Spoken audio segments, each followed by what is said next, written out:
It's week 9. I got my favorite bets and locks of the week, from spread picks to touchdowns, even a couple college football picks. Let's break it down. My favorite picks against the spread for week 9, a lot to like here. We did pretty well last week. The Chargers minus 8.5 against the Titans. Was surprised that wasn't a double-digit line. I believe it's at 8.5 because the Chargers are away, and they've been struggling away. The problem is they didn't have Joe Alt in those recent away games. They got him back last week, even though they're at home, and they looked back to normal. Looked like a dominant team. And now they're going against the worst team in football, the Tennessee Titans. I think the biggest issue for the Titans here, well, one, they can't stop the run, but more importantly, they really can't stop the pass either because they're very thin at the cornerback position. They even just traded away Roger McCreary, so as it already was, they were thin at the position. Chargers have unlimited weapons. Now Gadsden's the guy you got to worry about. They'll be effective on the ground, through the air, and their defense is solid enough to kind of keep that Titans point total low. Lions at the same line, minus 8.5 against Minnesota. The Lions are off the bye. They get a little healthier. They get Branch back from suspension. They're at home. The Vikings are struggling. They're banged up. Back to J.J. McCarthy getting thrown back in there after struggling and after being injured. Lions blitz a bit. Gibbs typically destroys the Vikings, and that's when they stop the run. Well, they are not stopping the run right now. Anything the Lions want to do here, I think they'll be able to do it. Maybe the Vikings score some points because they have really good receivers, and the Lions are a little beat up at corner. The Lions like to put it on teams. I think they'll do that here and win huge. I'm even considering betting that one up 9.5 all the way up to 12.5 perhaps. I like the Jags minus 2.5 against the Raiders in Vegas. Both teams off a bye. The Jags are just much more explosive on both sides of the ball. This is a team that was creating a ton of takeaways, and they were winning while doing that, and they kind of stopped for a little bit. Now they play Geno Smith and the Raiders, and they'll be able to take the ball away and execute off those turnovers. They're getting Travis Hunter going, Brian Thomas Jr. I'd expect him to pick it up a little bit here. The bye is exactly what this team needed. And they stopped the run fairly well on defense, so that means Genty's not going to be able to torch them. Really, I think it's Bowers and Max Crosby for the Raiders. The Jags aren't going to let two guys beat them. I like the Niners minus 2.5. I mean, this one's a little more risky than the other three just because the Niners looked pretty bad last week. They finally look like a team that was completely depleted, and they're still that way. They're still completely injured, and the Giants have been moving the ball a little better than expected. They have a pass rush, so it's a little risky, but the Giants are also very beat up, even more beat up than they recently were. They're very limited at receivers. Now, no Scatterboo. I know Tyrone Tracy's pretty good, but Scatterboo kind of gave them a different energy, a level different, some momentum, obviously, every time he carried the ball. So the Niners can get back on track here. The Giants are really struggling to stop the run. That's what the Niners do best. I think McCaffrey have a big day, and they'll control the game that way. The Giants will make some noise on offense, just not enough without Scatterboo here. So I do like the Niners as well. I think I like the other three a little bit more. And a couple that I'm leaning with, the lean picks have been crazy this year. The Broncos, I feel like, should be favored, and they're getting 1.5. Maybe you're better off just betting the Broncos money line. Maybe the Texans figured something out, but it's a different matchup. The Broncos have the best offensive line in football and arguably the best pass rush in football. They get the most sacks compared to anyone. The Niners struggled to do that in that category, so that's kind of what gave the Texans the advantage. So I feel like the Broncos defense is going to win them this game, but at least keep them in this game, a close game till the fourth quarter, and Denver is dominant in the fourth quarter. I think they'll find some explosive plays. It might not happen until then, so I like them to pull this off. The Falcons plus 6.5. This line just keeps creeping up. I just don't know if the Patriots win by that much. It seems like a pretty big line given Penix will be back. Maybe London will be back as well. The Falcons play pretty decent defense. The way to beat up the Falcons is running the football a ton and at a high level. The Patriots really don't consistently do that. They do everything else pretty well. So I'll trust the Falcons plus 6.5. I do see a scenario the Patriots win big. I'm just not counting on it. In Seattle on Sunday Night Football in D.C. taking on the Commanders, it was a stay away for me, but now Terry McLaurin is out. I like Seattle. I mean, I like Seattle as it was, but with Terry McLaurin out, will the Commanders have enough against a great Seahawks defense? And the Commanders' defense hasn't been so hot, stopping the run or stopping the pass, and Seattle could do both. They've been very explosive. They're off the bye. They seem to be better away. So Seattle, I don't know if they're going to win big. I like it at 3. They should win by a little more than that. Could be a trap game. I don't like the Commanders as much anymore, and I already like Seattle, but with Terry McLaurin out. So a lot to like this week. Wonder if some of these could be traps, but it feels like we're starting to figure things out. Things are kind of going back to normal here. We'll see, but a couple big lines, Chargers, Lions, I feel like those teams should, given their opponent and how good they are, they should be able to win by a big amount. Straight up locks, these teams just got to win. We are 25-6 on these on the year, and it's been a wacky year, so I think it's a pretty damn good record. Rams against the Saints, I think a lot of you have to agree, a really good team, maybe the best team in football, coming off a bye, taking on a struggling Saints team who are throwing in a rookie quarterback in there. Against a good defense, against a good offense. The Saints don't have much of a run game like the Rams. We talked about the Chargers against the Titans. It'd be quite the shocker if the Titans pulled this upset off. The Chargers were sloppy away a few weeks ago. They feel a little bit better now as they're getting a little healthier. Lions at home against Minnesota. When these two teams were heavyweights, the Lions win this matchup. Right now, the Lions are still a heavyweight, and the Vikings are most certainly not even close to that. So I like the Lions. Packers against the Panthers. We like the Packers take care of business there. The Panthers are not as good away. It's a tough matchup. The Packers should be able to get a ton of pressure on Bryce Young. I think the Panthers could keep it closer than what people think, but I just don't see how they could win this game, so I do like Green Bay. Maybe lean with the Ravens tonight on Thursday Night Football. Thursday's been weird in Miami, so I'm not going to call it a lock, but the Ravens really should win that game. Some team totals. I like the Chargers to go over 26.5. I'm surprised that's under 27. I think they could even score in the 30s pretty easily. Again, they'll be able to, everybody can run the ball on the Titans, but the big factor here is the Chargers should be able to throw all over the Titans because they have Justin Herbert. They have unlimited amount of weapons. It feels like it's hard for any team to account for all those guys, and the Titans keep trading away corners. They're so thin at the position. So the Chargers, I think they'll score in the 30s, actually. Texans, we missed on the Texans under last week, but now they're playing the best pass rush in football. One of the other, the Texans have the best defense as well, but one of the other ones, the Broncos, this has got to be a very low-scoring defensive game here. You could go with the under in the game, but there could be some defensive touchdowns, and the Broncos offense goes crazy sometimes in the fourth quarter, so I prefer to go with the team under here. The Jags over 23.5. This could be a close call. I'm just feeling Jacksonville this week. They actually are a solid team when they create takeaways. That's kind of a bad thing because they're not a good team when they don't do that, but they should be creating takeaways against Geno Smith and the Raiders, and that could result in easy scoring drives for Jacksonville. Even if they don't have those easy free scores or scoring drives, they have so many weapons. The bye is what they needed. I think Trevor Lawrence gets going in this game. Travis Etienne on the ground could have a very solid game as well. I just don't trust the Raiders. Vibes are down there. They've been looking horrendous. So I'm going to trust Jacksonville to get at least 24. It is a close call. And the Saints under 14.5. Maybe a little bit of a risk. That's a very, very low total. I like that it's at 14.5, not 13.5 there. Rookie quarterback against a rested, solid team, but defense. The Saints can't run the ball right now. I mean, the only worry is Shuck could air it deep, right? They might get an explosive play downfield here and there and then some field goals, and does that do the trick? The problem is they're going to be down so much, I think pretty quick, that they're going to have to go for it on fourth down perhaps. The Rams are just too good here. I think there's a shot the Saints score 13 maximum, but it is a risky one as well. I like the top two that I listed the most. The Jags are really growing on me. The Raiders could win that game, but the Jags should be able to make some noise, create some turnovers. If the Jags come out of that game without a single takeaway, they still could win that one, but that could be an issue. But those are some team totals I like this week.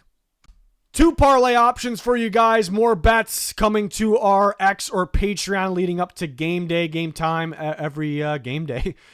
First one I like the most here, plus 294 for a 4-game parlay. Keep it simple. Money line picks. You could go Lions, Chargers, alternate lines for both, like minus 2.5 to play it safe. Get a little bit extra odds. But we talked about Lions definitely should beat Minnesota. The Chargers definitely should beat Tennessee. So where are we going to get the odds from? 2 teams that I like to win that are barely favored. The 49ers money line. I think Christian McCaffrey in this run game dices up the Giants, and that will be the difference, even if it's close.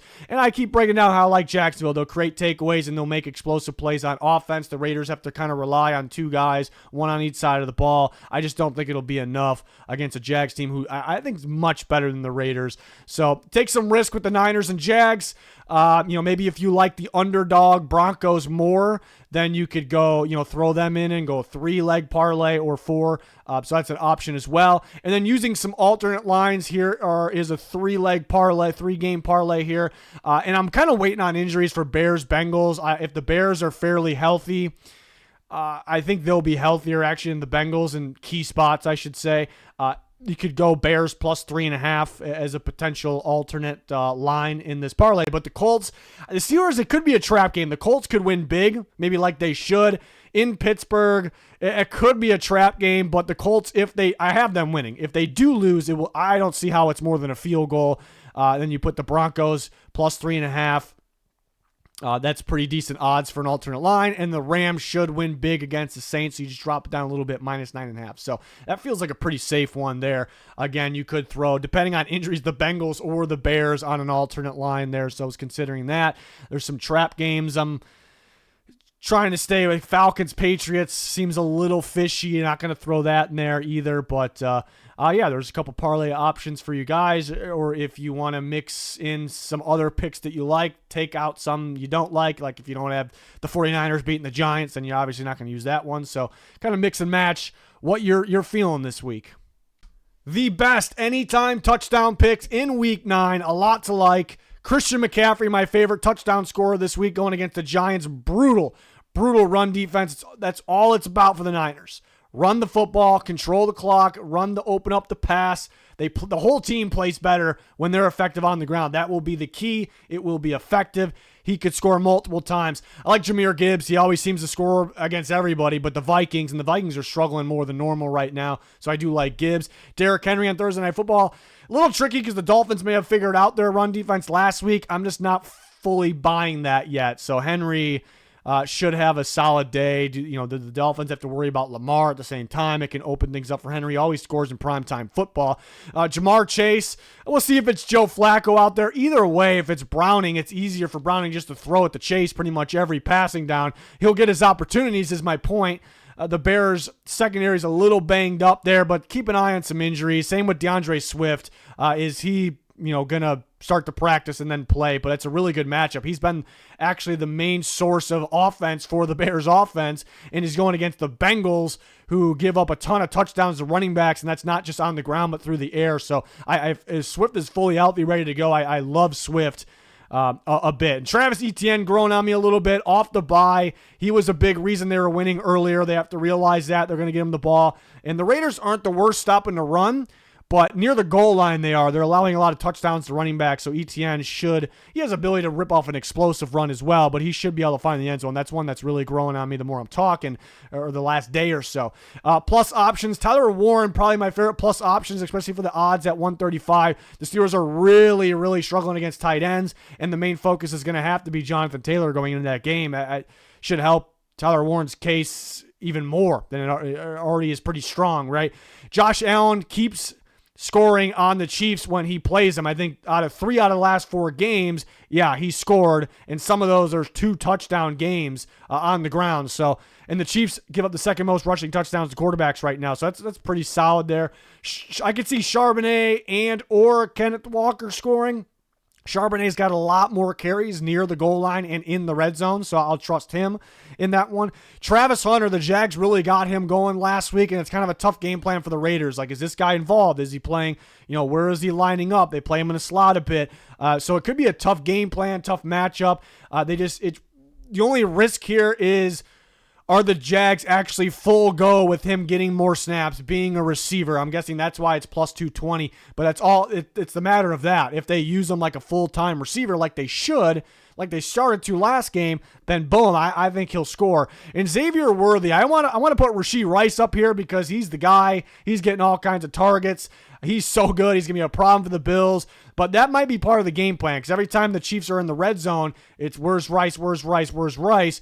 So they can be focused on him, open things up for Worthy. And Worthy is another guy. He scored on the Bills both times last year. So that's a guy that could find the end zone this week, or Rice as well. There might be a lot of scoring in that game. But those are my favorite touchdown picks this week, ones that are really, really standing out. We'll have our touchdown parlays and every other bet that I feel like is worth taking this week on our Twitter and our Patreon leading up to game time.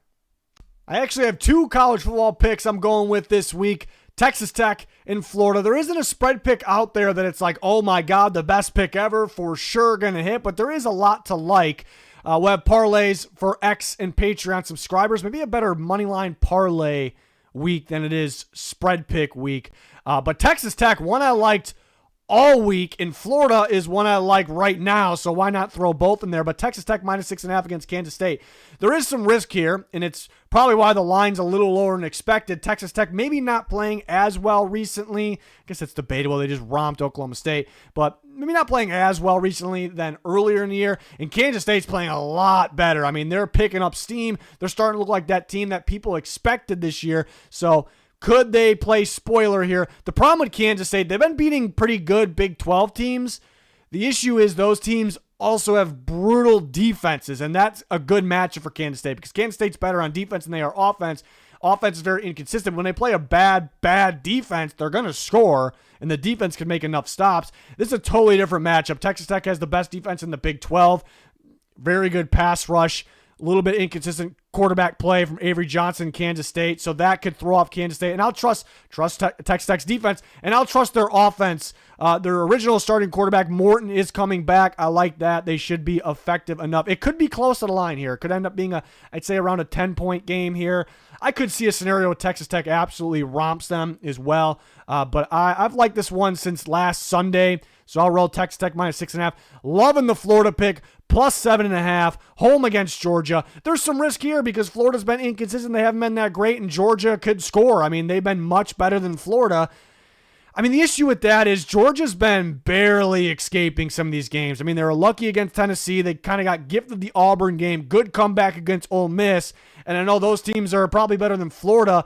But a couple things here. Florida's defense is ridiculous. It's one of the very, very best defenses in the country, believe it or not. It really is. There's NFL talent on that defense. And they always get better, the team.